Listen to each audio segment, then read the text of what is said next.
If you're new to cybersecurity and hacking and you've ever tried to work on a security assessment, you've probably run into the issue of just being overwhelmed and not knowing what you should be spending your time on. Especially for mobile applications, there are just so many different things you can look at, from the API to reverse engineering and static analysis of the binary, forensic analysis, and the list goes on. It's just very easy to get lost down a rabbit hole for hours or even days. Fortunately, there's an organization called OWASP that every few years puts out a top 10 list of the most important categories that you should be looking at as hackers and pen testers. You may have heard of the OWASP Top 10, which is specifically related to web applications, but they also have top 10 lists for other types of technology as well, including mobile applications. So in this video, I'm going to go over the OWASP Mobile Top 10 and give you examples of what types of vulnerabilities you should look for each of those 10 categories. Like I said, OWASP updates their top 10 list every few years, and they actually just updated the mobile top 10 in 2024, so all the things in this top 10 list is pretty up to date. And you can see right here that this is the top 10, and these are the 10 categories for this version, and if you scroll down, it actually shows you a comparison between the previous version, which was in 2016, and the current version, and what was changed and why it was changed. But to get started, the number one category on the OWASP Top 10 for mobile applications is improper credential usage. And if we scroll down a little bit, we see some examples of some types of attack scenarios you might try for this kind of vulnerability. The first one is if there are hard-coded credentials. This is a pretty common one when dealing with Android because it's so easy to disassemble a APK and open it with a tool like JADX. You can discover some hard-coded credentials in the source code of the binary. And this might include things like AWS credentials or some other third-party credentials that might let you access that AWS account. And then you might even be able to interact with their back-end sensitive documents and things like that. The next scenario is insecure credential transmission. This is where an attacker might be able to intercept credentials during login. For example, if you were sending credentials in the URL, or you just weren't encrypting things, maybe going over HTTP instead of HTTPS. So these are the kind of things you would look for whenever you were testing the API of the application. And the third scenario they give is for insecure credential storage. This is the kind of thing that you would look for whenever you're doing that forensic analysis and looking through the file system of the device. Maybe they're not properly storing the credentials using the key store or the keychain, and maybe they're storing the username and password of the user in plain text in some file somewhere in the file system. So in this case, if anyone was able to have physical access to a mobile device, then they would be able to get those credentials and access their accounts.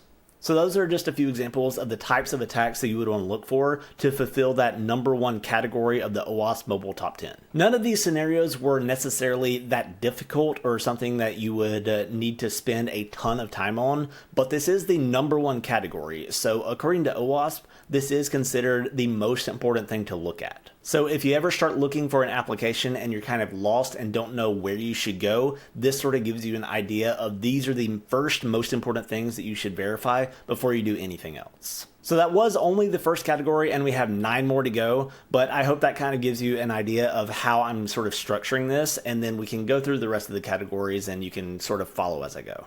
The next category is inadequate supply chain security.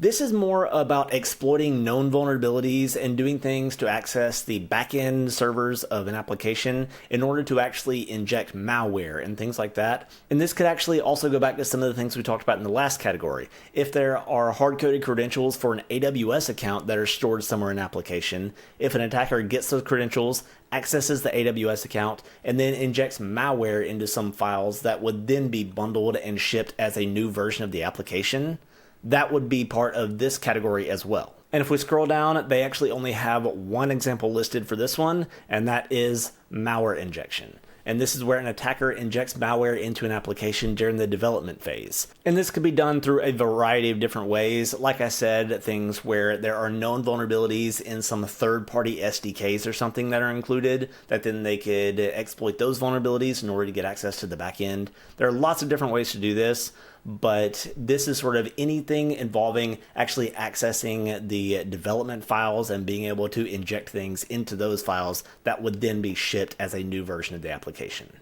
The next category is insecure authentication and authorization. This is a pretty broad category, and they have a bunch of different scenarios listed here in the example attacks. I'm not going to go through all of them. You can look through them yourself if you want to. I'll have all this stuff linked down the bottom in the description and probably in a pinned comment as well. To go over some of these examples though, the first one is hidden service requests. This is where a mobile app may submit some sort of request in the backend while the application is running, and it assumes that anyone that is using the application has a certain level of permission or some sort of authentication. But if an attacker was able to do a man in the middle and capture that request, they could then replay that later on down the line without needing the actual mobile application, and that request may have permission to do something on the back end that they aren't supposed to have if they don't have the mobile app. Another scenario is usability requirements, where there might be some sort of usability issue where you have to have very short passwords. If you only have a 4-digit password and that's your only sort of line of defense to accessing an account, that is an issue because those 4-digit passwords are very easily cracked. So even if they're hashed on the server, that's not really going to be an issue. They can do things like rainbow tables, or if they just do brute forcing if you don't have proper rate limiting in place. Another one is insecure direct object reference, or IDOR. This is where you might have an API request that access some sort of sensitive content for a user ID, and it actually uses some sort of ID in the URL to access that. For example, if you go to your mailbox and you see in the URL, it's like mail.com/myusername/mail, you can deduce what it is doing there, and then you can just change my user to someone else's user, and maybe you'll access their mailbox instead. So anytime you're looking at an API and you see a user ID or something in the URL, you're going to want to play with that and see if you can access something using an insecure direct object reference. The next category is insufficient input and output validation. This is a type of category that is going to be much more familiar to you if you're more familiar with web applications. These are the type of issues that deal with having insecure sanitization or validation on user input, things that lead to SQL injection, command injection, cross-site scripting, things like that that are much more common in web applications, but can also happen in mobile applications as well. And the first scenario they have listed is remote code execution via malicious input. This is the exact kind of attack that I was talking about, where you might not have proper sanitization on a user input, and by inputting some sort of malicious characters, you're able to do remote code execution with like a cross-site scripting or something like that. In the next two scenarios, injection attacks via insufficient output validation, and scenario 3, remote code execution via malformed output. Those are both similar types of things that I just talked about in the first scenario that deals with improperly sanitizing output and validating actual input strings and things like that. All these kind of things involve the user submitting some sort of cross-site scripting or SQL injection payload or something like that that could be avoided if you have proper input sanitization and validation of the input strings being input by the user. The next category is insecure communication, which deals with how the mobile application is actually exchanging data over the network. And this is another one with a lot of different example attacks because this is a fairly broad category. But to quickly go over a few of them, the first one is lack of certificate inspection. This involves just poorly handling the TLS handshake and verifying the certificate that is being used by the server. And this could lead to man-in-the-middle attacks and intercepting that network traffic. Next is weak handshake negotiation. This involves just not using a proper cipher suite. And this is where they are actually using TLS, but it's just a very weak version of TLS that is easily broken. I think most automated scanners and things like that, whenever they're looking at network traffic, will call out these weak ciphers. So I don't think this is usually something that takes a lot of manual testing, but it is something to be aware of. The next two examples, privacy information leakage and credential information leakage. Those are both very similar. They're about taking sensitive information, either about the actual credentials of the user or actual privacy, personal information, and just submitting it in an insecure way, like in plain text over HTTP, something like that, that is easily intercepted. And the last example is two-factor authentication bypass. This is where an application has two-factor authentication, so it gives the user a sense of security that I have a second factor, so no one's going to be able to steal my account, but maybe that second factor isn't very secure and it's very easily stolen. And in those cases, that second factor is almost a hindrance more than a benefit because it gives the user a false sense of security that they think they're safe, but it's actually almost a non-factor because it's so easily defeated. So now we are at the midway point. We have made it through 5 categories of the OWASP Mobile Top 10. And depending on your situation, what sort of timetable you're on, what kind of turnaround you're expected to have on each different project, this might be enough. If you only have, say, 3 days to do a full pen test on an application, I've worked on teams before that had a very fast turnaround, and we had to have everything done and a report delivered within 3 days. In that case, you just don't have the time to go down a rabbit hole and try to develop a proof of concept for some sort of deep attack using several different vulnerabilities that are chained together.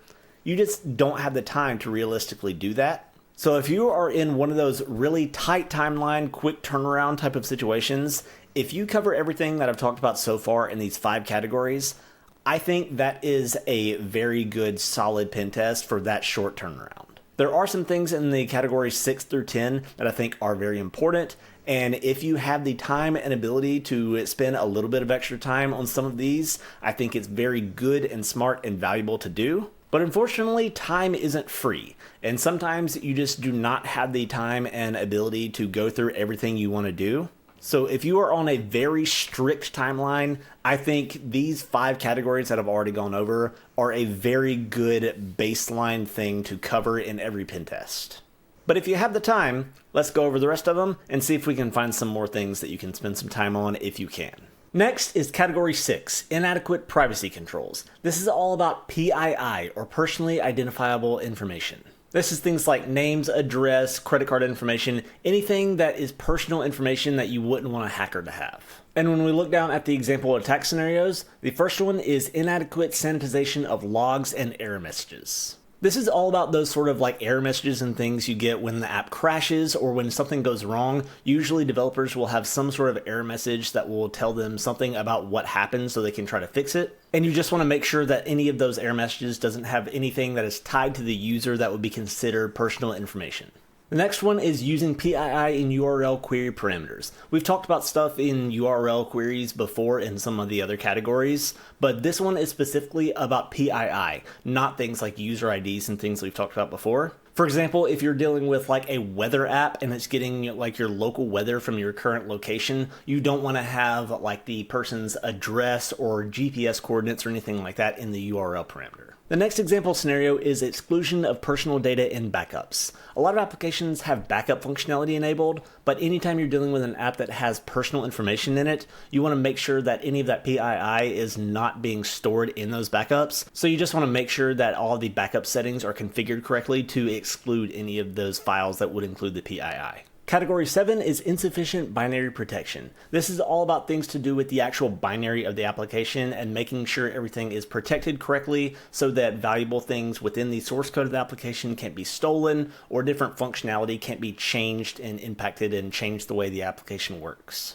And when we look at some of the example scenarios, there's a pretty wide variety of the scenarios that are listed here. The first one, hard-coded API keys. We talked earlier in one of the earlier categories about hard-coded credentials. This is a very similar type of thing where the application might include API keys in the source code of the application. Again, this is something that is pretty common in Android applications because it's so easy to disassemble and view the source code of the application. The next scenario they give is disabling payment and license checks. So this is a pretty common thing you see with applications where they might have some sort of base free offering of some kind of content, and then there's a paywall to view more of the content they have to pay a subscription fee or something like that for. So any sort of application like that, you just want to make sure that you can't easily bypass that paywall or do something to get around any sort of walls that are in the way to view content you're not supposed to have access to. And scenario number 3 includes a buzzword that's probably going to be very popular in 2025, hard-coded AI models. So this isn't actually about anything related to AI specifically. This is just an example they gave, but it's really more about any sort of proprietary data or some sort of technology or source code or something that a company would have spent a lot of time and effort researching and developing, and they don't want someone to just be able to rip it out of the application and use it for themselves. So anything like that that is sort of proprietary and very important to the company that publishes the app, you want to make sure that it's properly protected.